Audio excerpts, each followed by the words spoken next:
Quiero decir, los aranceles en realidad, hemos tenido mucha experiencia con ellos. En cierto modo, son un acto de guerra. ¿Cómo crees que los aranceles impactarán la inflación? Con el tiempo, son un impuesto sobre los bienes. Quiero decir, ya sabes, el hada de los dientes no los paga. ¿Puedo hacerte un par de preguntas sobre cómo ves el estado de la economía en este momento? Bueno, creo que ese es el tema más interesante del mundo, pero no voy a hablar. No puedo hablar de eso ahora, no puedo. ¿Cómo crees que los aranceles afectarán a la economía? El hada de los dientes no los paga. Y mira, siempre tienes que simplemente, ¿y luego qué? Siempre tienes que hacer esa pregunta en economía. Siempre di, ¿y luego qué? Entonces, ¿hay una respuesta para eso cuando dicen que la inflación persiste, los precios al consumidor siguen subiendo? ¿Cuándo se ve el final? Bueno, los precios serán más altos dentro de 10 años, y dentro de 20 años, y dentro de 30 años. ¿Qué piensas sobre lo que pasa en Washington respecto a los esfuerzos por recortar el... Creo que es Washington. Sí.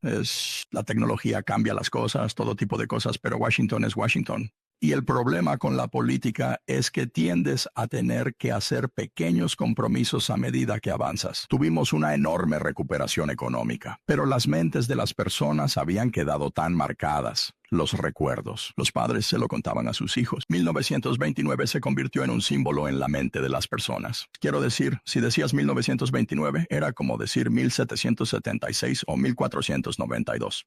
Es decir, todo el mundo sabía exactamente de qué estabas hablando. En 1929, mi padre, que entonces tenía 26 años, trabajaba como vendedor de valores en un pequeño banco local. Él vendía acciones y bonos, pero sobre todo vendía acciones. Y cuando las acciones caen un 48% y tú se las vendiste a la gente hace unos meses, realmente no te apetece salir y enfrentarte a esas mismas personas. Así que creo que mi papá probablemente decidió, como se dice ahora, quedarse en casa, lo que significa no salir. Y realmente no había mucho en nuestra casa. Solo teníamos un pequeño patio. De todos modos, era invierno. Mi papá no habría estado arreglando el jardín de todas formas. Y nadie estaba. Ya sabes, la televisión no existía. Y él y mi madre se llevaban muy bien. Así que bajo esas condiciones, yo nací como 9 meses después. Así que en ese momento no noté que el mercado estaba cerrado. Pero en realidad el mercado de valores se había recuperado más de un 20% durante ese periodo de 9 meses y medio, o algo así. La gente no pensaba. En el otoño de 1930, no creían que estaban en la Gran Depresión. Pensaban que era una recesión, muy parecida a las que habían ocurrido al menos una docena de veces, aunque no siempre cuando los mercados bursátiles eran importantes. Pero habíamos tenido muchas recesiones en Estados Unidos a lo largo del tiempo, y esto no parecía ser algo dramáticamente fuera de lo común. De hecho, durante unos 10 días después de mi nacimiento, el mercado de valores logró subir alrededor de 1 o 2% en esos 10 días. Bueno, a partir de ese momento, el mercado de valores pasó de un nivel de 240 a 41, lo cual fue una caída notable, porque, si alguien me hubiera dado $1,000 el día que nací y los hubiera invertido en acciones, comprando el promedio Dow, mismo el 1,000 se habrían convertido en $170 en menos de 2 años. Eso es algo que ninguno de nosotros aquí ha experimentado jamás. Quizás lo hayamos experimentado con una acción en particular de vez en cuando, pero en cuanto a ver que una amplia gama de empresas estadounidenses bajara un 83% en 2 años y un 89% desde el punto máximo, que fue el 3 de septiembre de 1929, eso fue extraordinario. Y en ese periodo intermedio, menos de un año después de que yo naciera, un poco menos de un año, mi padre fue al banco donde trabajaba y tenía su cuenta. Y por supuesto, el banco tenía un cartel que decía cerrado y así que no tenía trabajo. En ese momento tenía 2 hijos. Su padre tenía una tienda de comestibles y tanto Charlie como yo trabajamos para mi abuelo. Charlie trabajó allí en 1940. Yo trabajé allí en 1941. Así que no nos conocíamos, pero mi abuelo le dijo a mi padre, no te preocupes por los víveres. O le dijo, simplemente dejaré que tu cuenta siga corriendo. Eso fue. Mi abuelo lo dijo, pero no exactamente así. Él se preocupaba por su familia, pero tampoco iba a volverse loco. Y, una de las cosas al mirar atrás en ese periodo, y no creo que los economistas generalmente le den tanta importancia, pero si hubiéramos tenido la FDIC. La FDIC comenzó el 1 de enero de 1934. Fue parte de la amplia legislación que se implementó cuando Roosevelt asumió el cargo. Pero si hubiéramos tenido la FDIC, creo que habríamos tenido una experiencia muy, muy diferente a la de la Gran Depresión. La gente lo culpaba a Smoot-Hawley o... Quiero decir, hay todo tipo de cosas y los requisitos de margen en el 29, y todas esas cosas contribuyeron a crear una recesión. Pero si tienes más de 4,000 bancos que quiebran, esos son 4,000 experiencias locales donde la gente ahorra y ahorra y ahorra, guarda su dinero, y luego, algún día, lo buscan y ya no está. Y eso sucede, ya sabes, en los 48 estados, les pasa a tus vecinos, les pasa a tus familiares. Eso tiene que afectar la psique. Eso es increíble. Así que una cosa muy buena que surgió de la depresión, en mi opinión, es la FDIC. Y estoy seguro de que el mundo habría sido algo diferente si las quiebras bancarias no se hubieran extendido por todo el país y la gente que pensaba que eran ahorradores no hubiera descubierto que no tenía nada cuando fueron al banco y había un cartel que decía cerrado. Así que la Gran Depresión continuó y duró mucho tiempo, pero permaneció mucho más tiempo en la mente de las personas que en sus efectos reales. Llegó la Segunda Guerra Mundial y de una manera casi involuntaria adoptamos el keynesianismo. Empezamos a tener déficits fiscales, por supuesto, que eran absolutamente enormes y llevaron nuestra deuda a un porcentaje del PIB que nunca se había alcanzado antes y que nunca se ha vuelto a alcanzar desde entonces. Así que tuvimos una enorme recuperación económica, pero las mentes de las personas habían quedado tan marcadas, los recuerdos. Los padres les contaban a sus hijos. 1929 se convirtió en un símbolo en la mente de las personas. Es decir, si decías 1929, era como decir 1776 o 1492. Quiero decir, todo el mundo sabía exactamente de qué estabas hablando, y eso afectó los precios de las acciones de una manera bastante notable. Era el 4 de enero de 1951, que el niño que nació el 30 de agosto de 1930 había terminado la universidad antes de que el mercado de valores volviera al nivel en que estaba en ese momento anterior. Así que toma los años desde 1929 hasta 1951 y ten en cuenta que ya sabes, el país solo tenía 140 años cuando comenzó eso. Esos son 20 años de una asombrosa vida de 231 años de nuestro país. Ese fue, sin duda, un periodo durante mucho tiempo sin crecimiento económico y sin que la gente sintiera, en términos de la riqueza del país, sobre cuánto valía la economía estadounidense, sobre lo que valían todas estas corporaciones que estaban funcionando muchísimo mejor que antes. Pero tomó todo ese tiempo para que el mercado recuperara un nivel de precios igual al que tenía cuando yo nací, 20 años antes. Así que, si piensas en el hecho de que estamos soportando unos pocos meses y soportaremos muchos meses más y no sabemos cómo terminará, y la gente en los años 30 no sabía cómo iba a terminar, pero resistieron, perseveraron, prosperaron y el milagro americano continuó. Pero es interesante que a principios de 1954, el mercado de valores, el Dow, estaba solo en alrededor de 280. Y recuerdo 1954 porque fue el mejor año que he tenido en la bolsa.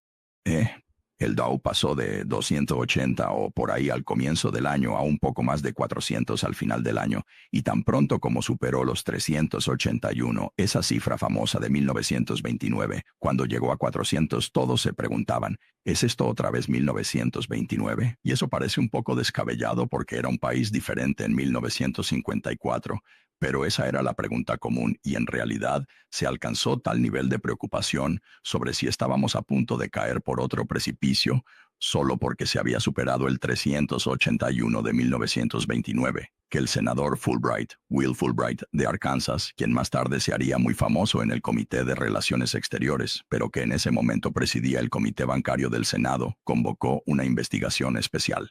Él realmente se preguntaba si habíamos construido otra vez un castillo de naipes y su comité, en marzo de 1955, con el Dow en 405, reunió a 20 de las mentes más brillantes de Estados Unidos para testificar sobre si estábamos volviéndonos locos otra vez. El Dow estaba en 400 y ya habíamos tenido problemas increíbles antes, pero esa era la mentalidad del país. Es increíble. Realmente no creíamos que Estados Unidos fuera lo que era y mi jefe, la razón por la que estoy familiarizado con esto es que yo trabajaba en Nueva York para una de las 20 personas que fueron llamadas a testificar y lo recuerdo porque Ben Graham era una de las 3 personas más inteligentes que he conocido en mi vida. Y cuando él testificó con el Dow en 404, tenía una frase justo al principio de su testimonio escrito y dijo: el mercado de valores está alto, parece alto, está alto, pero no tan alto como parece.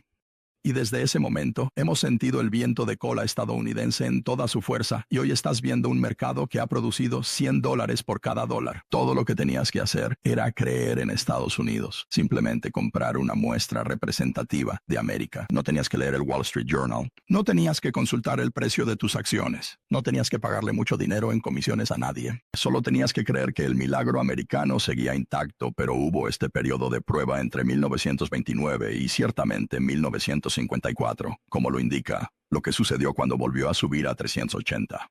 Tuviste ese periodo de prueba y la gente realmente había perdido la fe en cierta medida.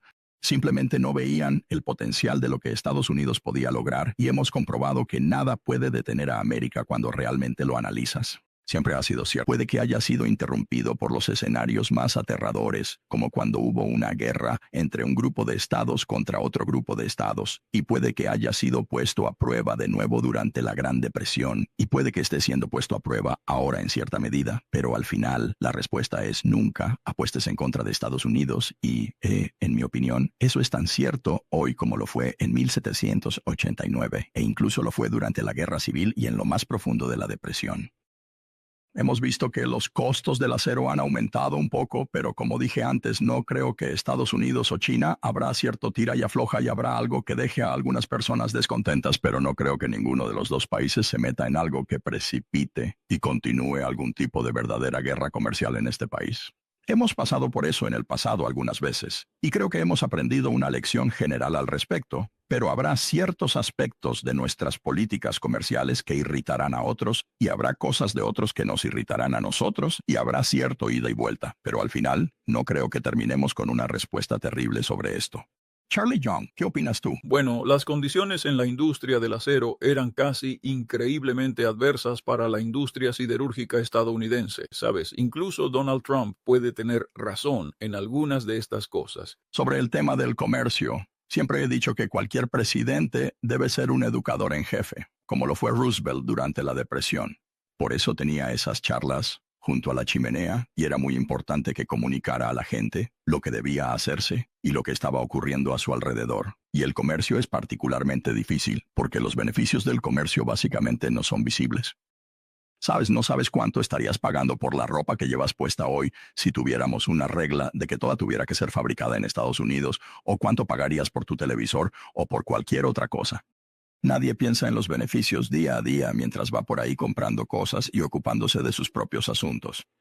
Los aspectos negativos, y si los hay, son muy evidentes y muy dolorosos. Y si te despiden, como sucedió en nuestro negocio de calzado en Maine, y sabes que has sido un trabajador muy bueno y estás orgulloso de lo que hacías, y tal vez tus padres lo hacían antes que tú, y de repente te das cuenta de que los zapatos estadounidenses fabricados en Estados Unidos no son competitivos con los zapatos hechos fuera del país. Puedes hablar todo lo que quieras sobre Adam Smith o David Ricardo o lo que sea y explicar los beneficios del libre comercio y la ventaja comparativa y todo eso, pero eso no hace ninguna diferencia.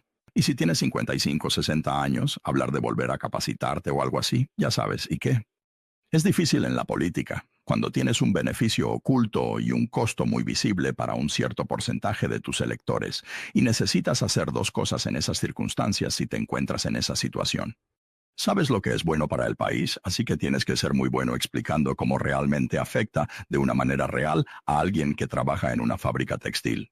Como teníamos en New Bedford, donde solo se hablaba portugués, la mitad de nuestros trabajadores solo hablaban portugués y de repente se quedan sin trabajo, después de haber hecho bien su trabajo durante años. Tienes que hacer dos cosas. Primero, entender que ese es el precio que pagan los individuos por lo que es bueno para el bien colectivo. Y segundo, tienes que cuidar a las personas para quienes la reconversión laboral es una broma, ya sea por su edad o por cualquier otra razón, y tienes que cuidar a las personas que se convierten en las víctimas de algo que, en conjunto, es bueno para nosotros como país. Y eso requiere que la sociedad actúe a través de sus representantes para desarrollar las políticas que nos lleven al resultado colectivo correcto y que no destruyan económicamente a demasiadas personas en el proceso. Y sabes, hemos hecho eso en diferentes ámbitos a lo largo de los años. Las personas en edad productiva sí ayudan a cuidar a quienes son demasiado mayores o demasiado jóvenes. Quiero decir, cada vez que nace un bebé en Estados Unidos, asumimos la obligación de educarlo durante 12 años, lo que costará $150,000. Ahora tenemos un sistema que crea un vínculo entre las personas en edad productiva y las que son jóvenes o mayores, y ese sistema mejora con el tiempo.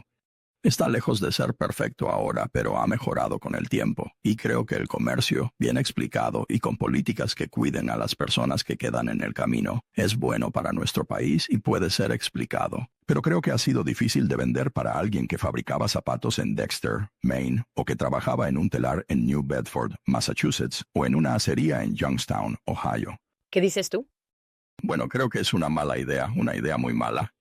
pero no voy a decir que causará una recesión.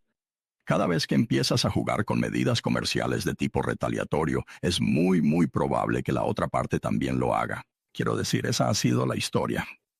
El problema con el comercio, y por eso necesitas lo que yo llamaría un instructor en jefe como presidente, es que no puedes culpar a nadie que haya perdido su trabajo porque su industria se mudó al extranjero debido a que había una ventaja comparativa con otro país. No puedes esperar que ninguno de ellos diga, estoy a favor del libre comercio porque beneficia a la sociedad en su conjunto. Sí beneficia a la sociedad en su conjunto, pero los beneficios son muy difusos.